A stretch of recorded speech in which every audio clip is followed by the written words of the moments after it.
ग्वाल वाल इतने प्रेमी हैं, ग्वाल जो सखा है ब्रज के, जैसे उनके सामने दही मक्खन चावल रोटी जो भी रखा है उनकी माँ ने दिया, पहले ठाकुर जी को नहीं पवाते, पहले अपना पाते। जब मुंह में गया और स्वाद अच्छा लगा उसे उगल करके ठाकुर जी को पवाते। लाला बहुत मीठा है और फिर यही तो देखकर ब्रह्मा जी को मोह हो गया था, यही देखकर ब्रह्मा जी को मोह हो गया था कि कैसा भगवान है। तभी तो उन्होंने ग्वालों को चुराया और बच्चों को चुराया और माया की स्टेज में सुला दिया, यही देखने के लिए कैसा है भगवान है।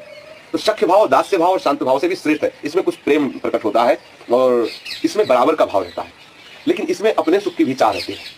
सखा को ये अगर ठाकुर जी कोई खेल में जीत जाए या हार जाए तो जैसे वो जीता हारा था उसके साथ बर्ताव होता, ऐसे ठाकुर जी के साथ बर्ताव होता है। अर्थात वो कुछ इच्छा रखता है सखा ठाकुर जी से, अपने सुख की आकांक्षा रखता है।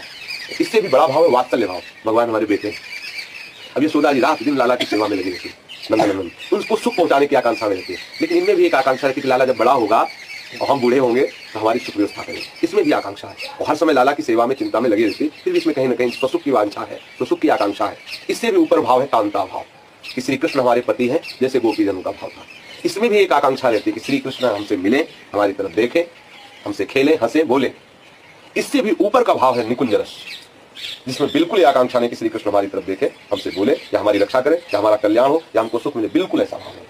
निकुंज रस जो है उसमें ये भाव कि मेरे द्वारा प्रिया प्रीतम को सुख पहुंचे, मैं आठों पहर उनकी सेवा में लगी रहूं और उनको सुख पहुंचाती रहूं।